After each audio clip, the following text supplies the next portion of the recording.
हरिलाल की जय। श्री स्वामी जी महाराज की जय। श्री गुरुदेव जी महाराज की जय। जय जय श्री राधे कुंज बिहारी श्री हरिदास। हम नित्य ही आचार्य वाणी के माध्यम से सत्संग कर रहे हैं। आज भी एक पद के माध्यम से जीवों को आचार्य चरण उपदेश करते हुए कह रहे हैं, माया जीवे बस करे, भक्ति करे बस ईस।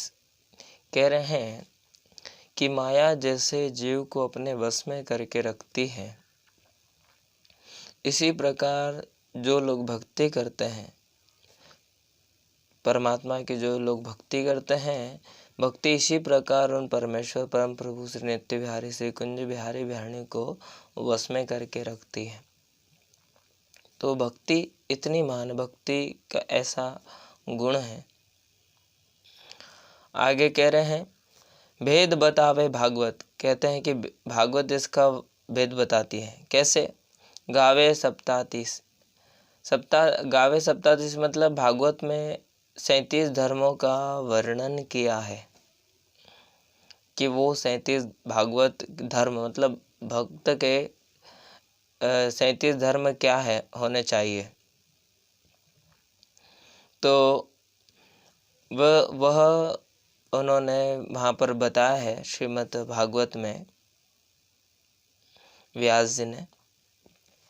तो कह रहे हैं, गावे सप्ताह 30 सुने समझे नहीं प्राणी। कहते हैं कि गाते सब हैं उन 37 धर्मों को, सुनते भी हैं लेकिन उनको समझते नहीं। आइए चलते हैं वो 37 धर्म कौन से हैं, श्रीमद् भागवत के माध्यम से समझते हैं।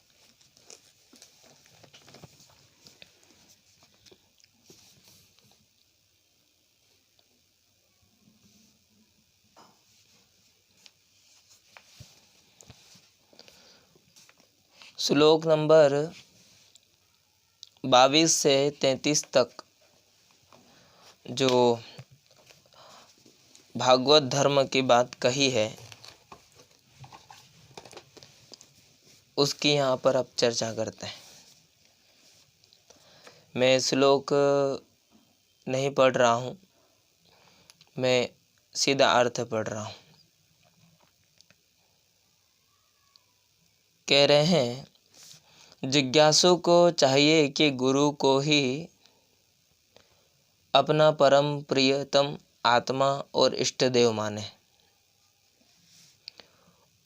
उनकी निष्कपट भाव से सेवा करे और उनके पास रहकर भागवत धर्म की भगवान को प्राप्त करने वाले भक्ति भाव के साधनों की क्रियात्मक शिक्षा ग्रहण करे।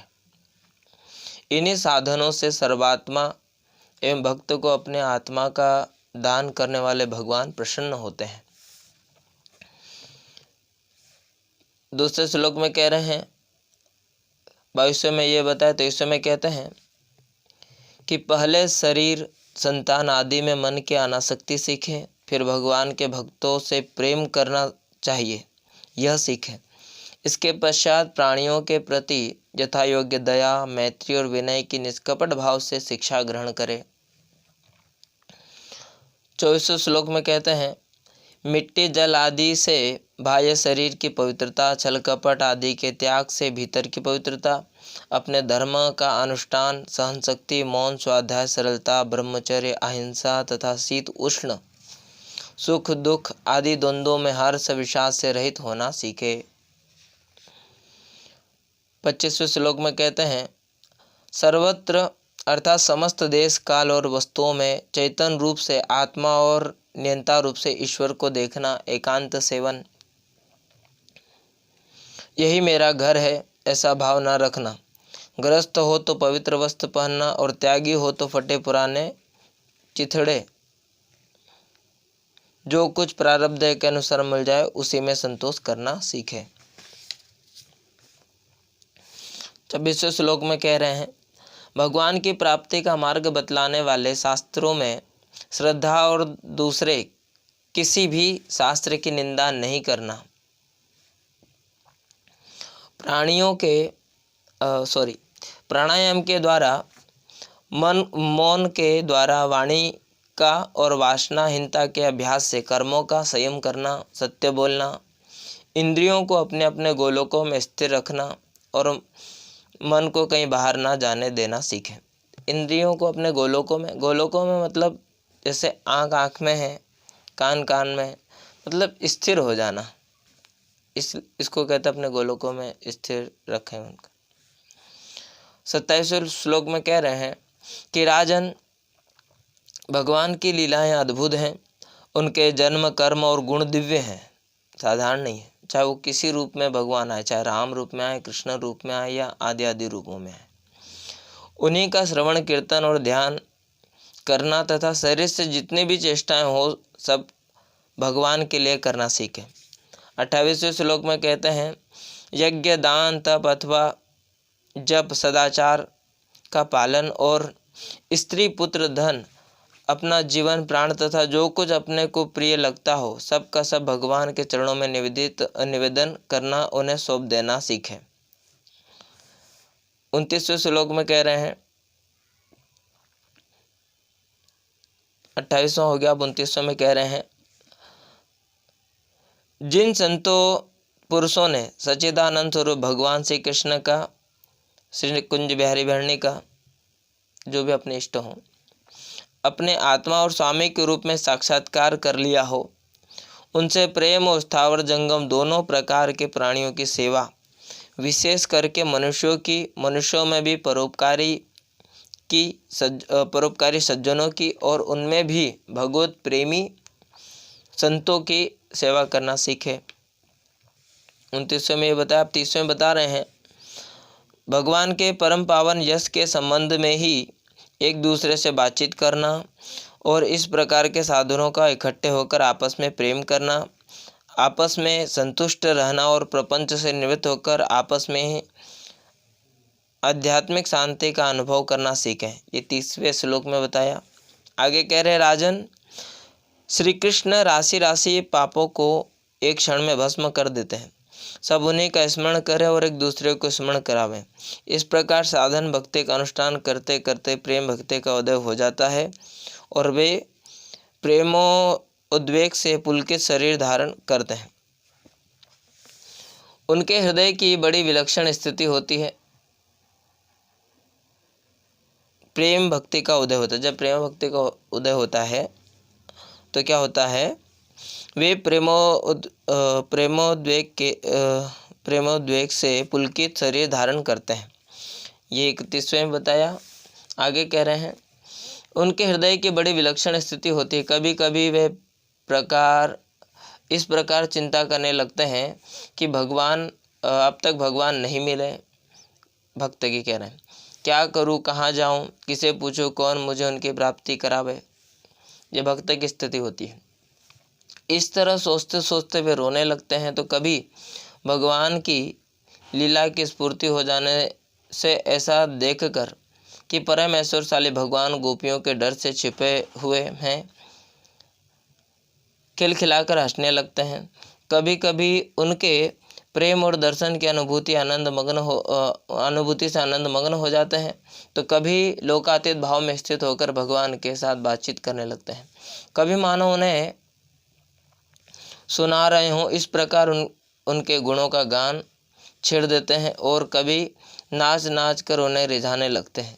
कभी कभी उन्हें अपने पास ना पाकर इधर उधर ढूंढने लगते हैं। तो कभी कभी उनसे एक होकर, उनकी सान्निध्य में स्थित होकर परम शांति का अनुभव करते हैं और चुप हो जाते हैं। राजन, ये इस प्रकार 32वें और 33वें श्लोक में, 31वें, 32वें, 33वें श्लोक में ये सारी बातें कही हैं। आगे कह रहे हैं, राजन, जो इस प्रकार भागवत धर्मों की शिक्षा ग्रहण करता है, जो ऊपर जिस प्रकार बताई, उसे उनके द्वारा प्रेम भक्ति की प्राप्ति हो जाती है और वह भगवान नारायण के परायण होकर उस माया को अनायासी पार कर जाता है जिसके पंजे से निकलना बहुत ही कठिन है। तो ये 37 जो भागवत धर्म हैं, जो श्रीमद् भागवत में बताए हैं, तो यही यहाँ सप्ताह 30 स्वामी श्री भगवत रसिकदेव जी महाराज कह रहे कि इन्हीं सप्ताह 30 भागवत धर्मों का पालन सब सुनते तो सब है, लेकिन पालन कोई कोई करता है, हर कोई नहीं करता। इनका पालन करना चाहिए प्रत्येक व्यक्ति को। आगे कह रहे हैं सुने समझे नहीं प्राण, सुनते सब है लेकिन समझते नहीं है। झगड़ी करे मतवाद बाद ही आयु बिहाने, कह रहे कि झगड़ा करते हैं मतवाद में, मेरी संप्रदाय बड़ी, मेरा मार्ग अच्छा उसका बुरा, वो ज्ञान मार्गी, वो कर्म मार्गी है, वो भक्ति मार्गी है, वो योग मार्गी है। अरे सब मार्ग प्रभु के हैं, कोई कहीं से जा रहा है। जो जिस भाव से बचता है, भगवान ने गीता में कहा है जो मुझे जिस भाव से बचता है मैं उसे उसी भाव से बचता हूँ। चाहे वो स्वामी हरदास जी का जन हो या और संप्रदाय का हो। तो जो भगवान को जैसे स्वामी जी ने भजा, तो स्वामी जी ने परे वाले भाव से भजा। सब ईश्वर के स्वरूप उन्हें अजन्मा मानते हैं तो अजन्मा रूप में उन्हें मिले। और कई लोग जन्म कर्म लीला रहित मानते हैं राधा कृष्ण को, उनको वैसे मिले हैं। तो सभी जगह जो है पूर्णता है, कहीं अपूर्णता नहीं है। ठीक है, तो जो जिस भाव से बचता है उसको उस भाव से उनकी प्राप्ति होती। सुत बित बनिता सदन क्यों निश्चय निज काया, तो कहते हैं ऐसे वाद विवाद में, संसार के झगड़ों में ही जो बड़े बड़े साधु महात्मा है वो उनका संप्रदायों का झगड़ा रहता है, और जो गृहस्थी है बेचारा उनका बच्चे का, इनका परिवार का आदि आदि का झगड़ा रहता है। तो कह रहे हैं भगवत रसिकदेव जी महाराज कि ऐसे ही इन झगड़ों में पड़ कर के अपने आयु को नष्ट मत करो, बेकार में अपनी आयु को मत गमाओ। सुत बित बनिता सदन क्यों निश्चय निज काया, कह रहे हैं कि जिन लोगों ने, अब उन लोगों की बात आ रही यहाँ पे, जिन लोगों ने एकमात्र यही निश्चय कर रखा है कि बच्चे मेरे हैं, घर स्त्री मेरी है, मकान मेरा है, और जिनके मन में इसी प्रकार का सब संपत्ति मेरी है, ऐसे करके जो ऐसा अहंकार करके शरीर में ही फंसे हुए हैं, ऐसे लोगों के लिए भगवत रसिकदेव जी कह रहे हैं, चाहे वो साधु हो चाहे गृहस्थी हो, ते क्यों पावे पार परे भगवत की माया, कहते हैं कि वो क्यों पाएगा, वो संसार सागर से पार क्यों जाएगा, वो कभी नहीं जा सकता, वो तो यहीं फंसा रहेगा। भगवत की माया, कह रहे कि भगवान, भगवत रसिकदेव जी महाराज कहते हैं कि भगवान की माया ही ऐसी है, हर कोई पार नहीं पा सकता। जिन पर स्वामी जी बिहार जी कृपा करें वही पार जा सकते हैं। तो यह उपदेश का पद था। आप लोगों को समझ में आ ही गया होगा कि आचार्य चरण क्या कहना चाह रहे हैं। श्री हरदास, जय जय श्री कुंज बिहार लाल की श्रद्धा। आज थोड़ा वीडियो बड़ा हो गया होगा, उसके लिए सभी से क्षमा चाहते हैं। श्री हरदास।